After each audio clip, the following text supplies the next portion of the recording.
अंतर्गत अपने राजनीतिक लाभ के लिए अपनी मर्जी से किसी भी एससी एसटी जाति को आरक्षण का लाभ दे सकती है और अपनी ही मर्जी से उसको छीन भी सकती है।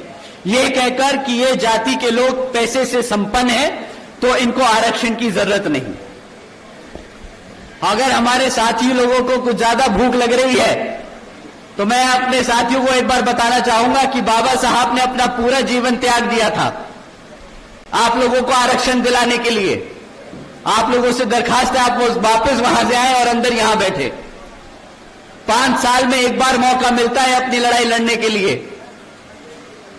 मैं अपना भाषण यही रोकूंगा जब तक हमारे सभी साथी लोग वापस यहां पर हॉल में नहीं आ जाते।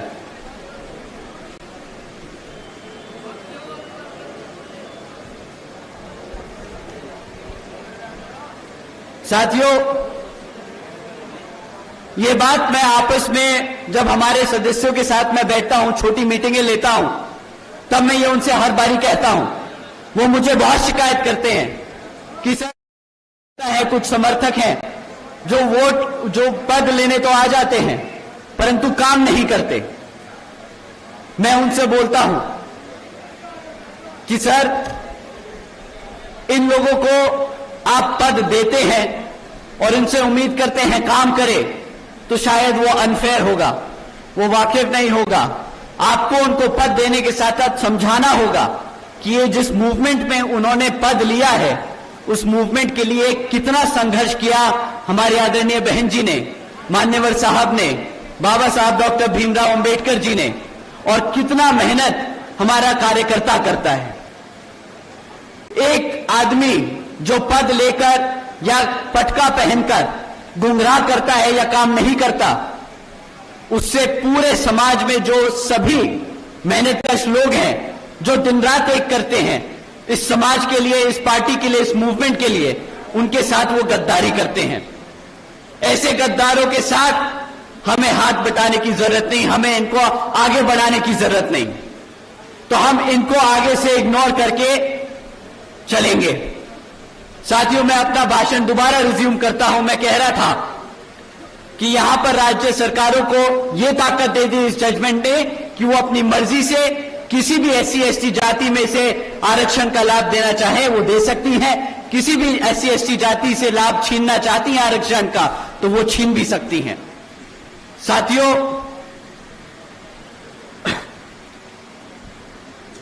आप सभी जानते हैं आरक्षण की मूल भावना प्रतिनिधित्व की है, समाज को आगे बढ़ाने की है, लेकिन इसको बार बार गरीबी हटाओ योजना बनाने की कोशिश की जाती है कि कह के कि कोई जाति ज्यादा पैसे से संपन्न हो गई तो उसको आरक्षण की जरूरत नहीं। साथियों, भाजपा और कांग्रेस ने ये सोची समझी साजिश के तहत जजमेंट पास कराकर देश से आरक्षण खत्म करने के लिए ये पहला कदम उठाया है। आदरणीय बहन जी ने इस फैसले पर सवाल उठाया है और पूछा है कि क्या जिन्हें आरक्षण का लाभ मिला है क्या उनकी सामाजिक स्थिति बहुत बेहतर हो गई है, क्या उनके साथ आज भेदभाव खत्म हो गया है। मैं जानता हूं कि आज यहां मीटिंग में हमारे यहां से सर्व समाज से काफी बड़े बड़े लोग भी आए हैं, बड़े बिजनेसमैन भी हैं, काफी बड़े इंडस्ट्रियलिस्ट भी हैं, परंतु सच बात ये वो भी जानते हैं कि आज आप चाहे पैसे से कितने भी संपन्न हो जाएं, परंतु जिसकी सोच आज भी आपको नीचा देखने की है, आपको आपकी जाति के आधार पर देखने की है, वो आपको अभी कभी भी पैसे से आप कितने भी संपन्न हो जाएं, आपको कभी भी आपको अपना बराबर नहीं समझेगा। साथियों, जब तक हम ये सोच खत्म नहीं कर देते लोगों से कि हर जाति बिरादरी, हर धर्म बराबर है, तब तक हमें आरक्षण की जरूरत है, तब तक हम ये लड़ाई लड़ते रहेंगे। साथियों, एससी समाज को बांटने की ये पहली शुरुआत है, पहला कदम है एससी समाज को बांटने के लिए। ये एससी समाज की आजादी छीनने का शुरुआत की गई है, ये संविधान को बदलने की शुरुआत है। संविधान बचाने के नाम पर भाजपा और कांग्रेस मिलकर संविधान को बदलने का काम कर रहे हैं। आदरणीय बहन जी ने कहा है कि अगर यहां भाजपा के एनडीए और कांग्रेस की इंडिया अलायंस वाली पार्टियां जिसमें सपा आम आदमी पार्टी जैसी पार्टियां शामिल हैं, ये लोग अगर हमारे एससी एसटी समाज के आरक्षण के सच में हितैषी हैं, तो ये सब मिलकर पार्लियामेंट के जरिए रिजर्वेशन एक्ट को संविधान की 9वीं सूची में डालकर इसको हमेशा हमेशा के लिए सुरक्षित कर दें, ताकि रिजर्वेशन के साथ कोई भी छेड़खानी ना कर सके।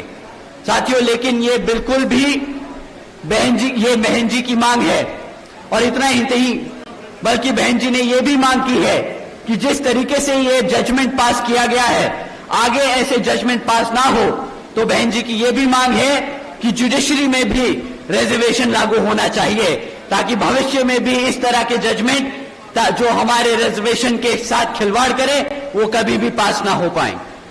साथियों, कांग्रेस पार्टी की ओर से उनके राष्ट्रीय अध्यक्ष श्री खड़गे जी ने प्रेस कॉन्फ्रेंस कर ये कहा था कि आरक्षण तो पंडित नेहरू जी और गांधी जी की देन है।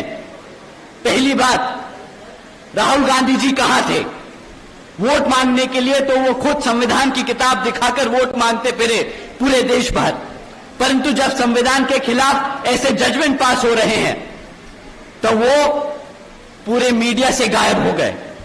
किसी भी मंच पर आकर उन्होंने अपना स्टैंड क्लियर नहीं किया, जबकि गांधी जी का कुछ ही समय में पोल खुल गया। वो विदेश में जाकर बोलते हैं कि जब हमारा अच्छा समय आएगा तो हम संविधान से आरक्षण बिल्कुल खत्म कर देंगे।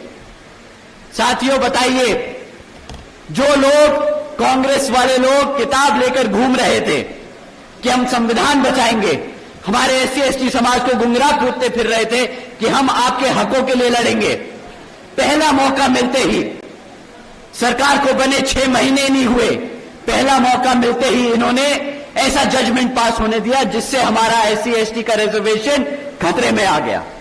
और अब जब रिजर्वेशन खतरे में आ गया तो इनके असली रंग रूप सामने आने लगे हैं। कहने लगे कि हम तो संविधान से आरक्षण ही खत्म कर देंगे। यहां पे कितने हमारे एससी एसटी समाज के साथी लोग मौजूद हैं हॉल में? हाथ उठाकर आप लोग बताइए, आप ही बताइए मुझे कि आप लोगों को बोला नहीं था इन्होंने कि आपके हकों के लिए, आपके आरक्षण के लिए लड़ेंगे? बताइए साथियों, हाँ या ना? वही आदमी आज विदेश में जाकर आपके खिलाफ बोल रहा है। बताइए, धोखा किया कि नहीं किया? अब आप ही बताइए, क्या आप ऐसे धोखेबाज को सत्ता में आने देंगे? आने देंगे? उसको प्रदेश में घुसने देंगे? अगली बारी वो कदम रखने की कोशिश करे आपके जिले में, खदेड़ के बाहर फेंक देना, बता देना विरोधी कौन है, गद्दार कौन है यहां पर।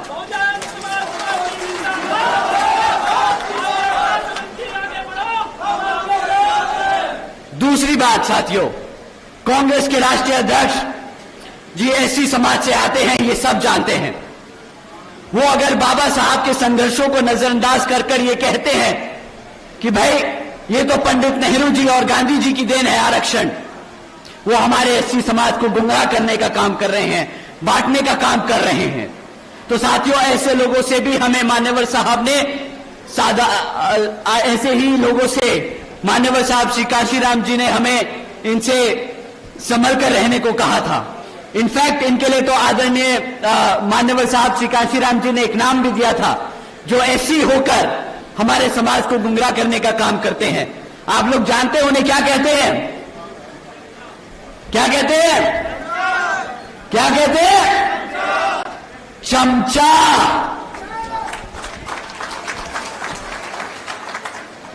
कांग्रेस के राष्ट्रीय अध्यक्ष एक एससी समाज से आकर अगर बाबा साहब के काम को, संघर्ष को नजरअंदाज करते हैं तो वो कांग्रेस के क्या हुए? साथियों, ऐसे लोगों के लिए आज मान्यवर साहब श्री काशीराम जी ने एक किताब भी लिखी थी, चमचा युग। आप लोगों से दरखास्त है कि वो किताब जरूर पढ़िएगा, ऐसे लोगों से सावधान रहिएगा। तीसरी बात, पंडित नेहरू जी और गांधी जी आरक्षण तो दूर की बात है, वो दलितों के इतने विरोधी थे कि जब संविधान कमेटी के सदस्य चुने जा रहे थे तो बाबा साहब जी जिस लोकसभा से संसद में जिस लोकसभा से संसद में जाने वाले थे, तो वो पंडित नेहरू और गांधी जी ने वो कॉन्स्टिट्यूएंसी को ही पाकिस्तान का हिस्सा बनाकर उन्हें पाकिस्तान की संविधान कमेटी में भेजने का काम करा था।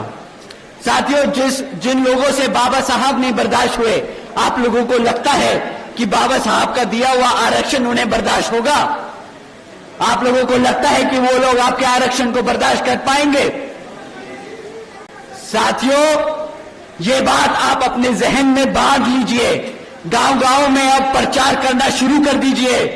राहुल गांधी जी, हुड्डा जी, कांग्रेस बाबा साहब विरोधी थे, हैं और रहेंगे। राहुल गांधी जी, हुड्डा जी, कांग्रेस दलित विरोधी थे, दलित विरोधी हैं और दलित विरोधी रहेंगे।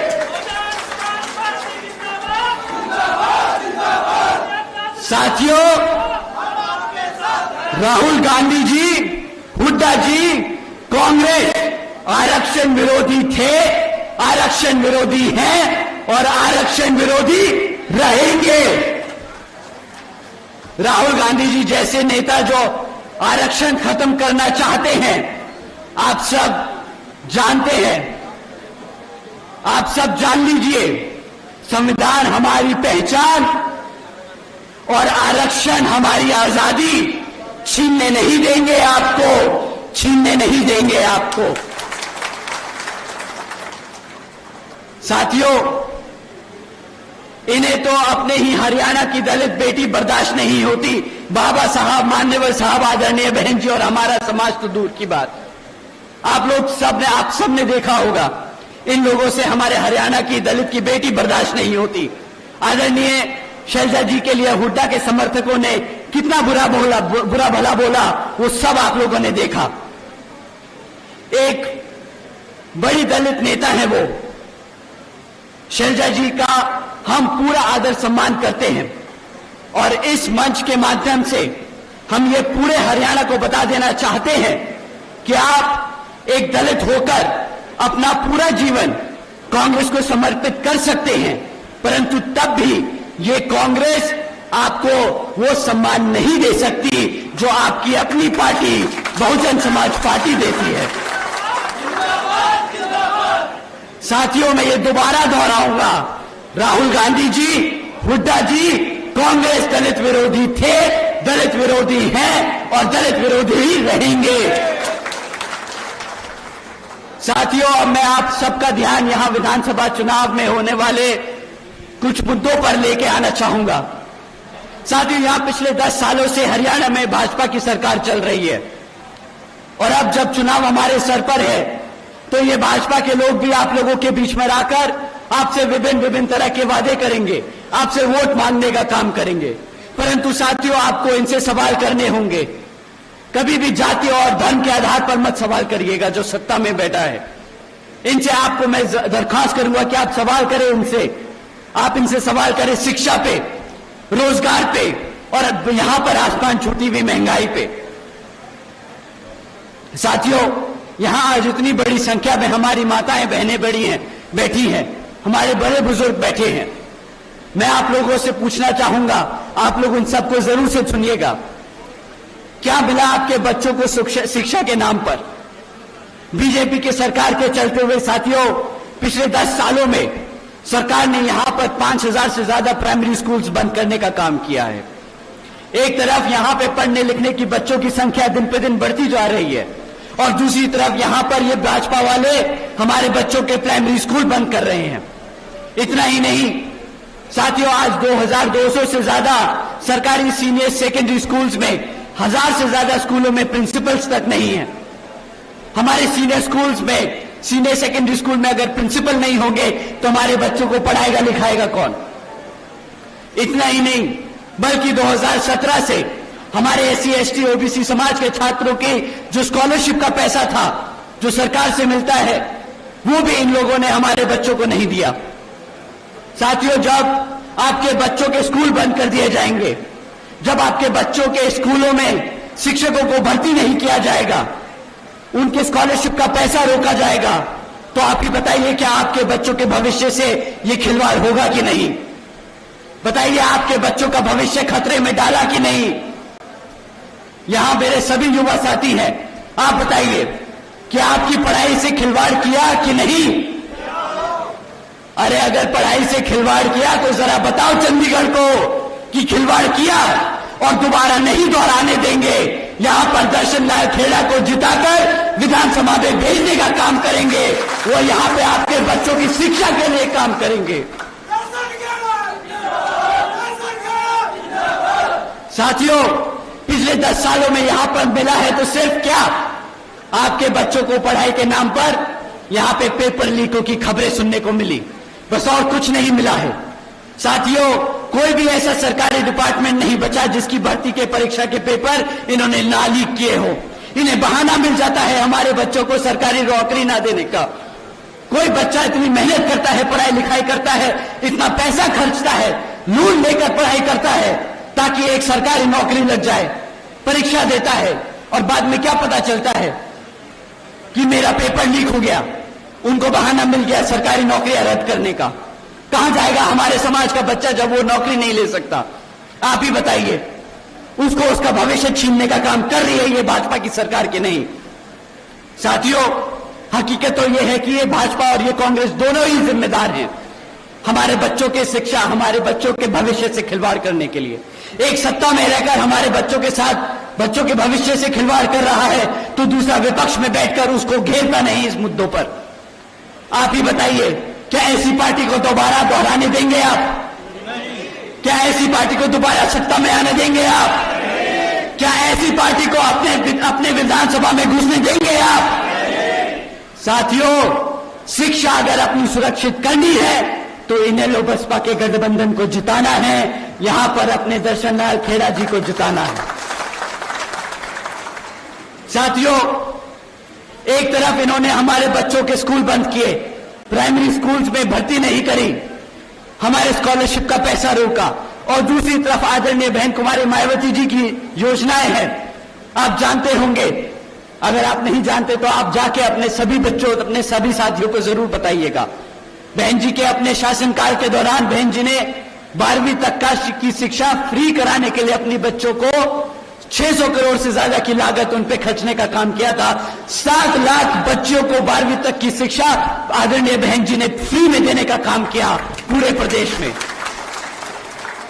यही नहीं, आदरणीय बहन जी ने 6 इंजीनियरिंग कॉलेजेस बनाए, 2 होम्योपैथिक कॉलेजेस बनाए, 24 पॉलिटेक्निक कॉलेजेस बनाए, 2 पैरामेडिकल कॉलेजेस बनाए, 6 यूनिवर्सिटीज बनाई, 200 से अधिक इंटर डिग्री कॉलेजेस बनाए, 100 से अधिक ITIs, 550 से ज्यादा हाई स्कूल और 5,500 से ज्यादा प्राइमरी स्कूल्स बनाने का काम किया। मेरे को आपको इनकी गिनती गिनवाते गिनवाते गला सूख गया। साथियों, इतना ही नहीं, हमारे सभी पिछड़े समाज से आने वाले बच्चों के लिए देश में पहली बार आदरणीय बहन जी ने इन सभी सरकारी कॉलेजेस और यूनिवर्सिटीज के हॉस्टल्स में और इनके सभी सीटों पे 27% आरक्षण की व्यवस्था तय की थी ताकि हमारे समाज के, पिछड़े समाज के बच्चों को पढ़ने लिखने का पूरा पूरा मौका मिल सके।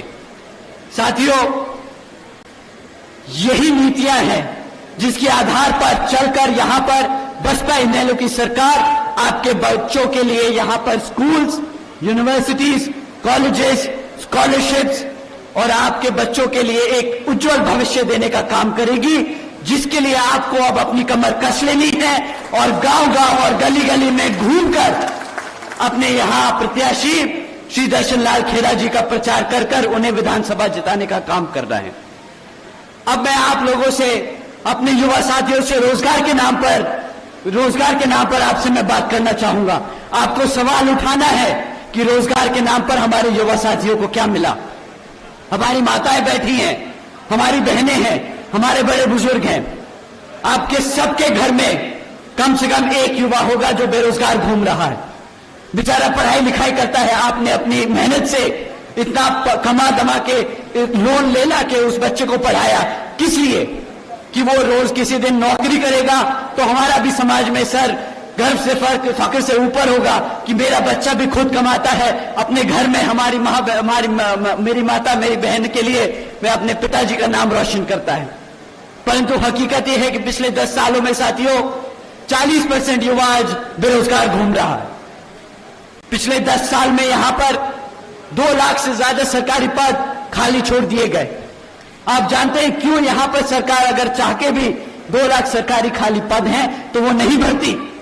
हमारे 40% युवा बेरोजगार घूम रहे हैं, उन्हें 2 लाख नौकरियां देना चुटकी का काम है, चुटकी का काम है, परंतु वो नौकरी नहीं देती, क्योंकि अगर इन्होंने 2 लाख पद भर दिए तो इन्हें उन 2 लाख पदों पे सरकारी पदों पे आरक्षण भी देना पड़ेगा। हमारा पिछड़े समाज से साथियों को रोजगार देना पड़ेगा, हमारे मुसलमान समाज को उन्हें रोजगार देना पड़ेगा, हमारे विभिन्न माइनॉरिटीज ग्रुप को उनको भी रोजगार देना पड़ेगा, परंतु ये लोग वो 2 लाख पद नहीं भरेंगे।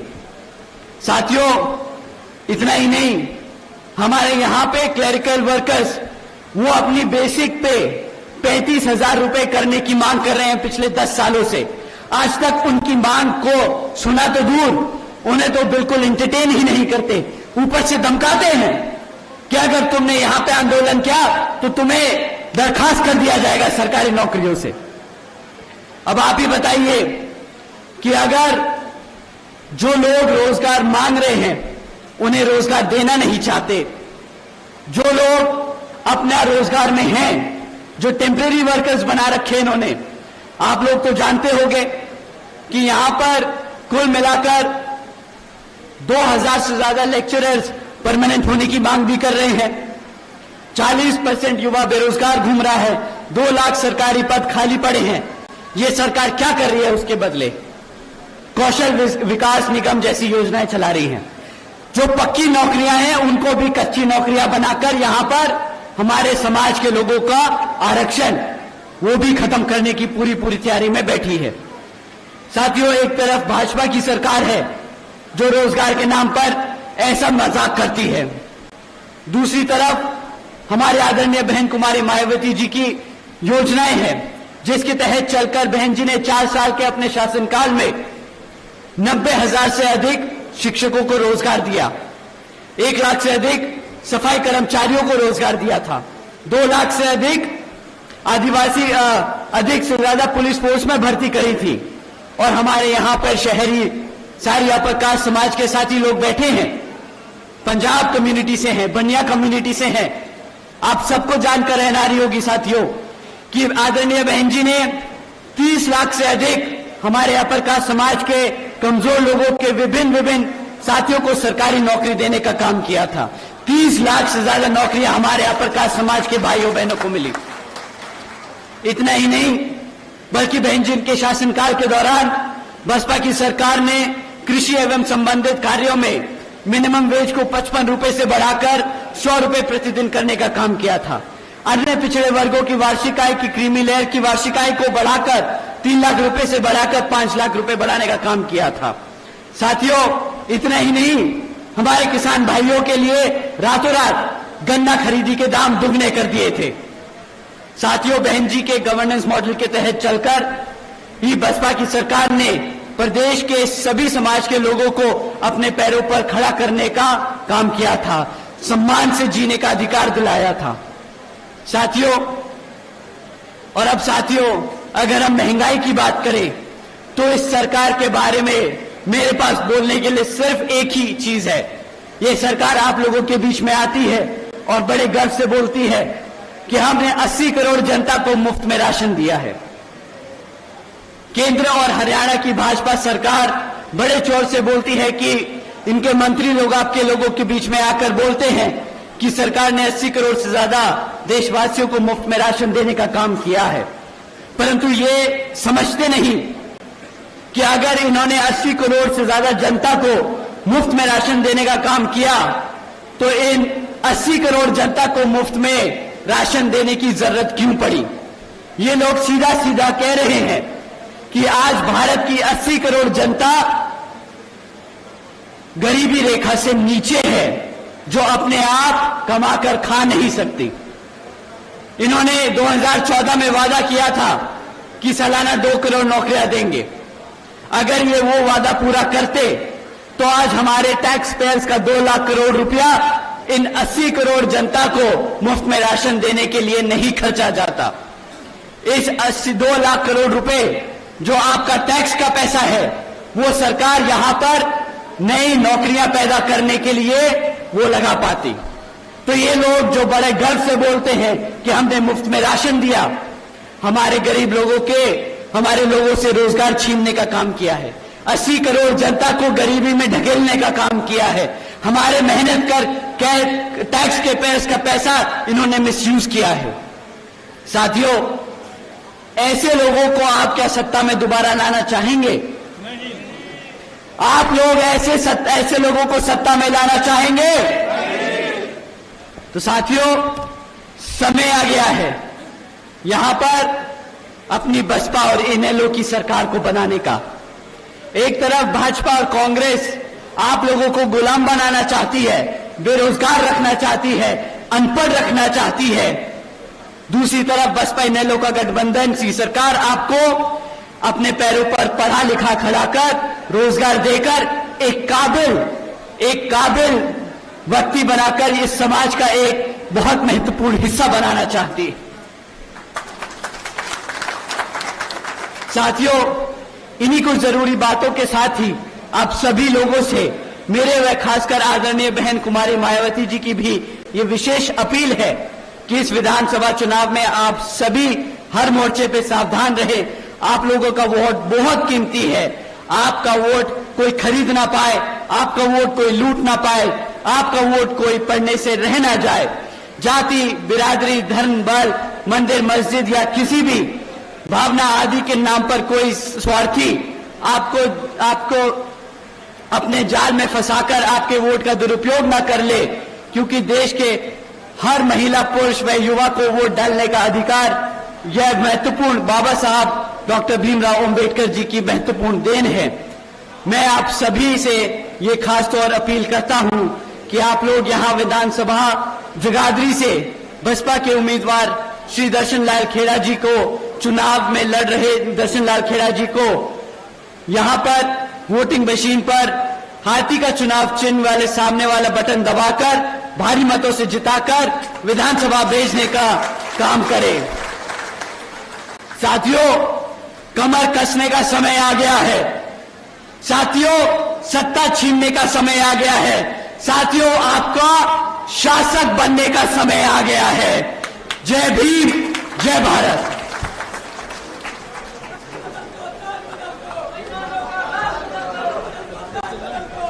हमारे बीच भी इंडियन नेशनल लोकदल पार्टी के पूर्व विधायक दिलबाग सिंह जी भी पहुंचे हैं। उनका भी यहां पहुंचने पर बहुत बहुत आभार व्यक्त किया जाता है। धन्यवाद।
हेलो हेलो स्टार्ट करो यार।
चलो चलो